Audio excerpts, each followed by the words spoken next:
So I say myself, I'm an entrepreneur also. Very focused on helping people, especially people who don't have the knowledge to start their own businesses or start their own companies or start their own future. So they invest in themselves. Because the biggest thing is a lot of people don't have the access that they need in order to move forward. A lot of people think that they need a job to just get by or just to improve their lives and get a better job, or they need to get a higher paying job.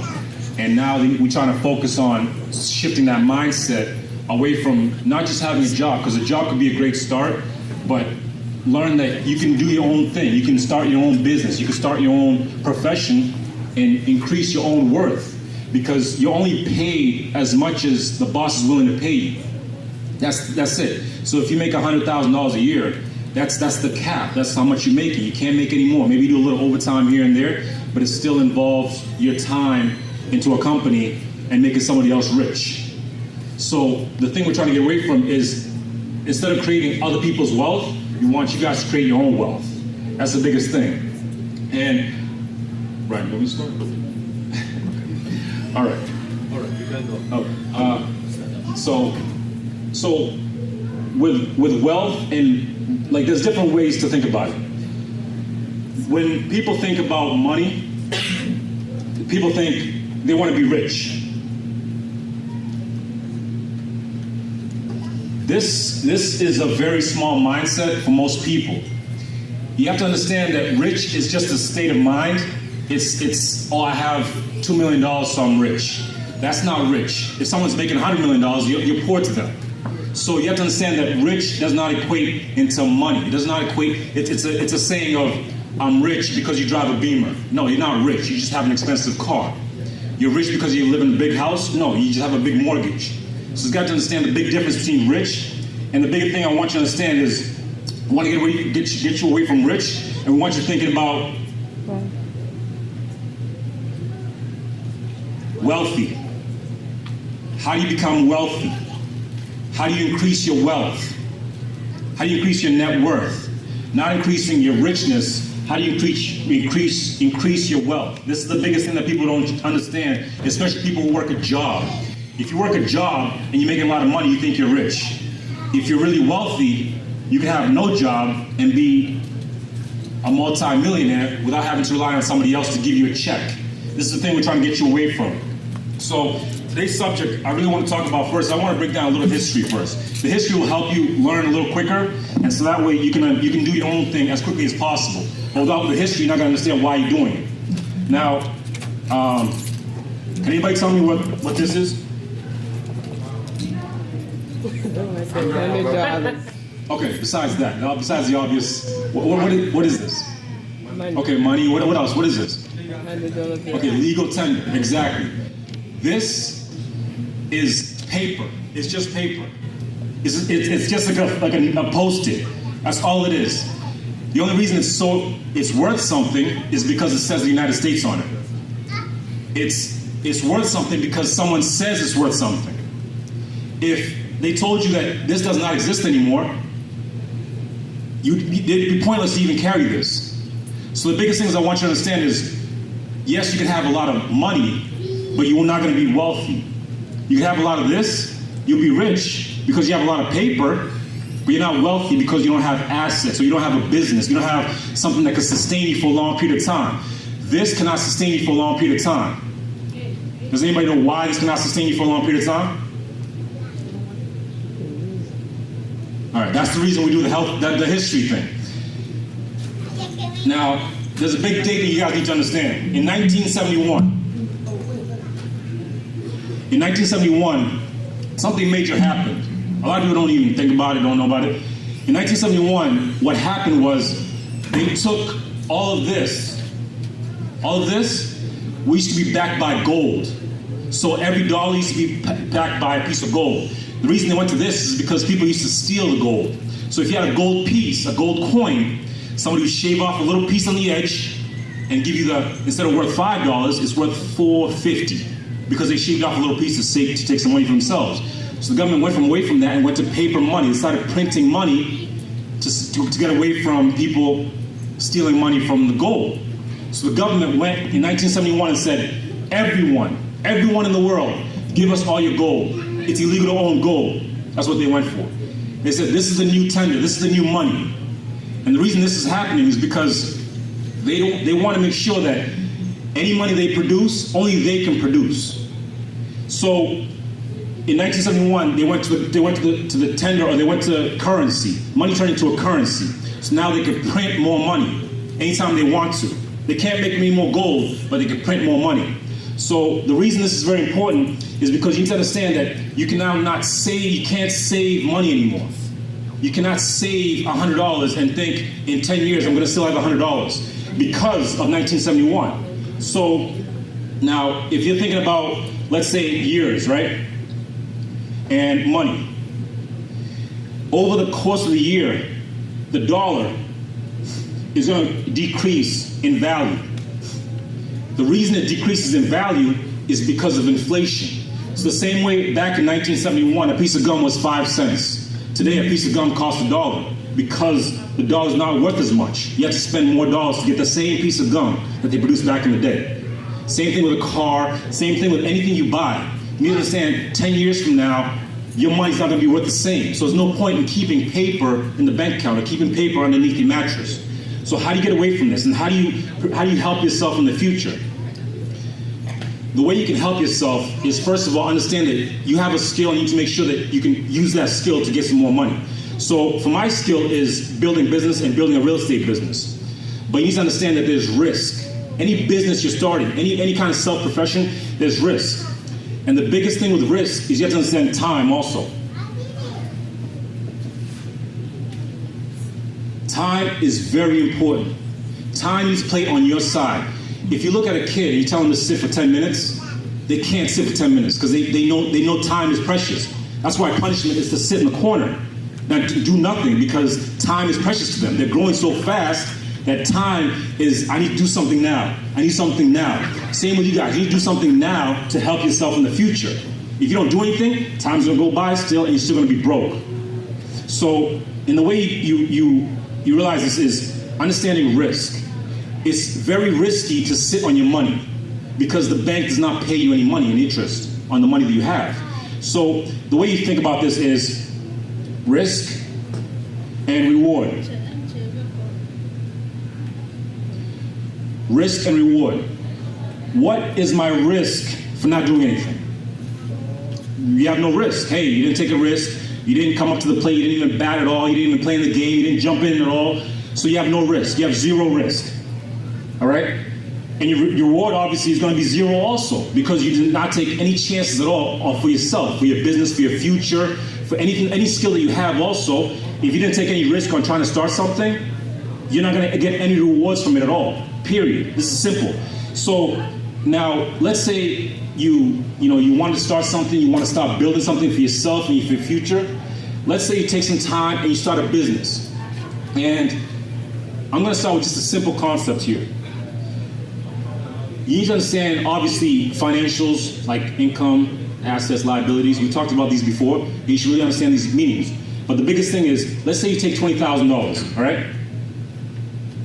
$20,000. Anybody can make this money. Please understand, I'm trying to start with small numbers. If it's a big number, I apologize, but you should be able to start this. I mean, either like the same way we talked about last time, doing Uber, doing any kind of, any kind of side business for yourself, you should be able to acquire $20,000. This has nothing to do with your emergency fund. You should always have an emergency fund on the side, which is just in case things happen. I told people it's anywhere from $6,000 to $12,000. Just have that on the side, so that way anything happens, you don't get caught in trouble. You want to mitigate your risk. You want to reduce this risk, all right? But you want to also have a reward too, because you're risking your money. So let's take $20,000, and what you want to do is you want to consider time as your friend. So if I'm risking $20,000 today in 2018, and I have time on my side, what I want my $20,000 today to be worth more in the future. So today I'm risking $20,000. It's going to be worth maybe $20,500 next year, $20,600. So you want your reward to be increasing over time because of the $20,000 you originally started with. So we're going to start with just a single unit, one house, one single house. Anybody here who's not owned a house, there's programs called FHAs. These are first-time home buyer programs. The government is trying to help you to buy a house. The reason this is because obviously there are taxes, but also with houses comes stability. If you're paying rent for 30 years, that money's just gone. Zero. You're not getting anything, you're not risking anything, you're not rewarding anything. But $20,000, let's say I buy just one unit, one house. Let's say it's worth, $200,000. So I'm putting down $20,000 to reward myself with an asset that's worth $200,000.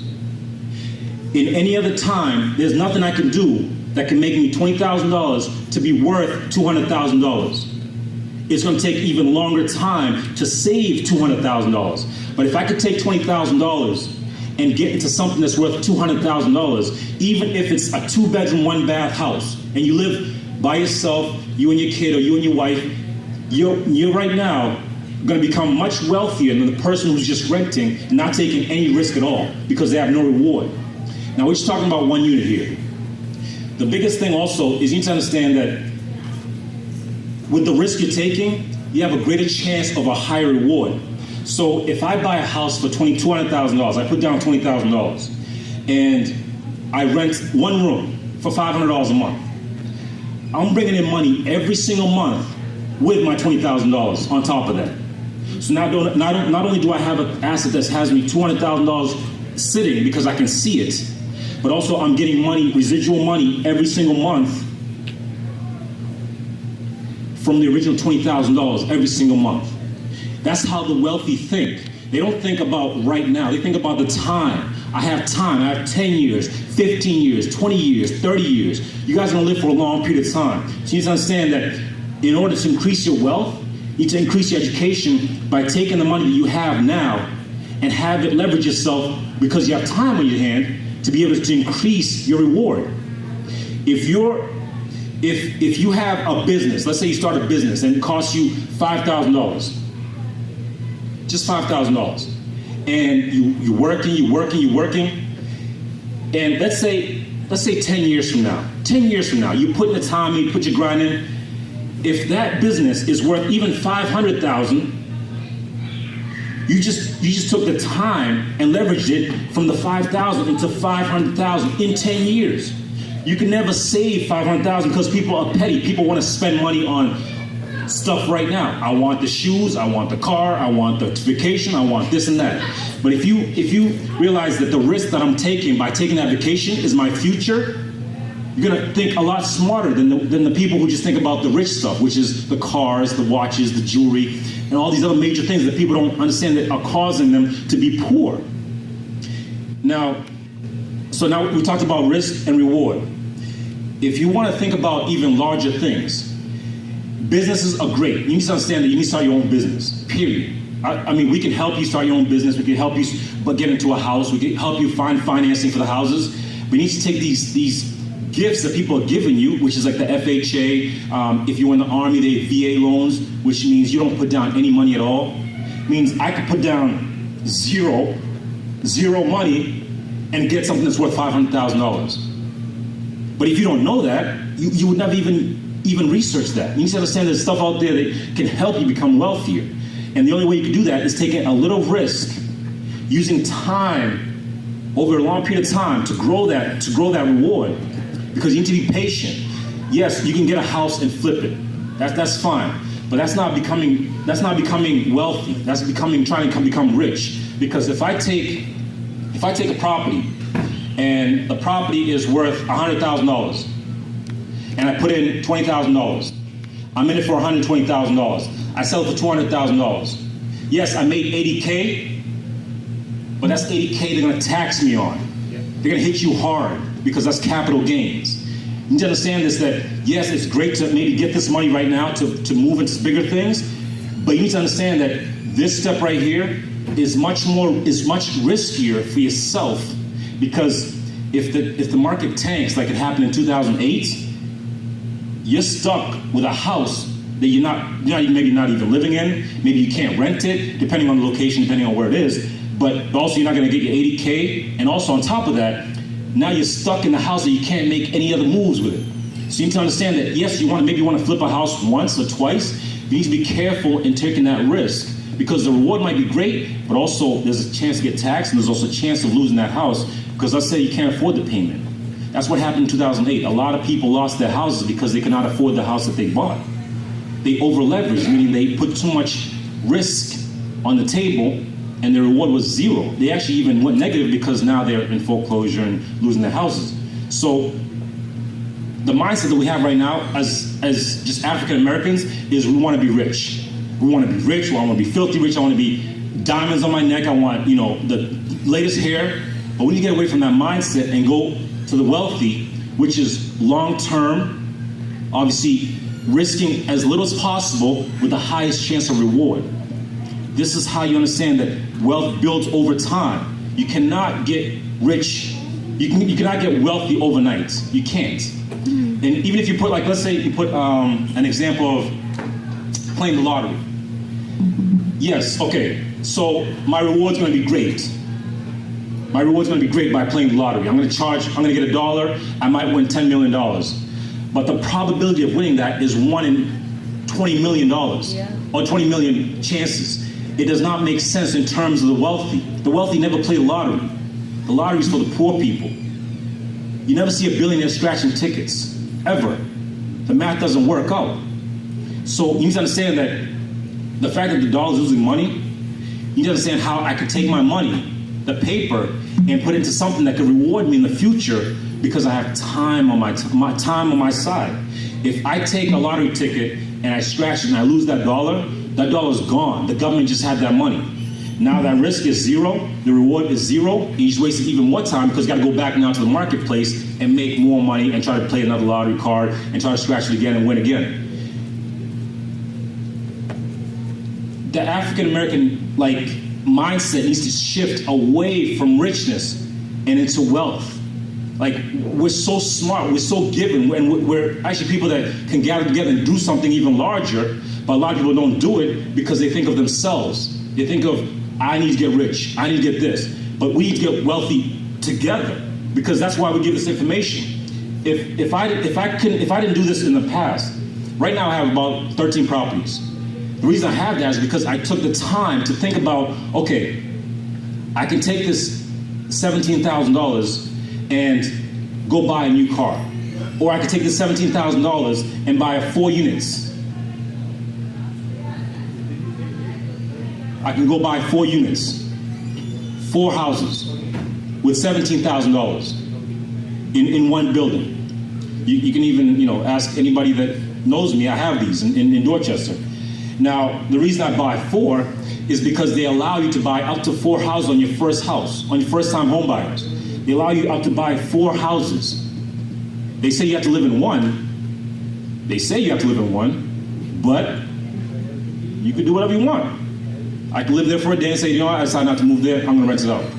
You can't say anything about it.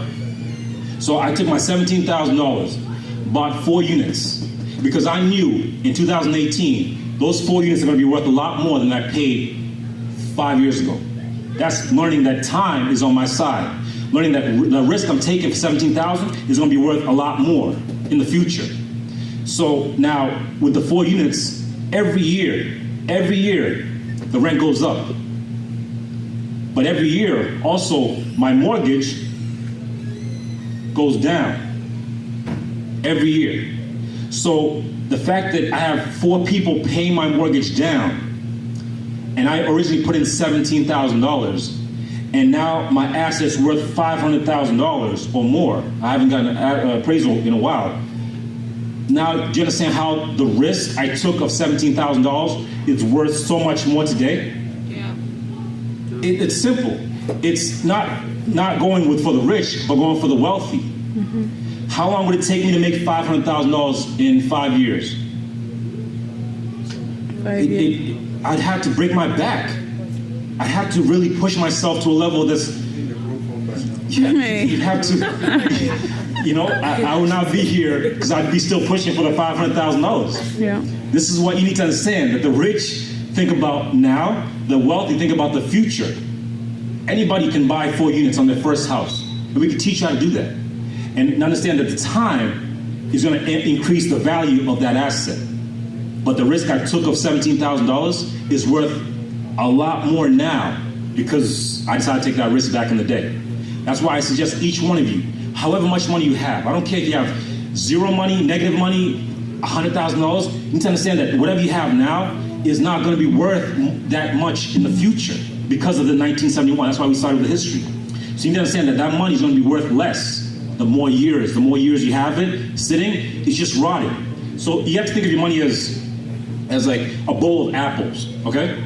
You can have the apples and you can eat them now and okay, be full, but you're not gonna have anything tomorrow. Or you can sit and say, you know what, I'm not gonna eat my apples, I'm gonna sit there and let them sit there, but they're gonna rot because the money is reducing in value.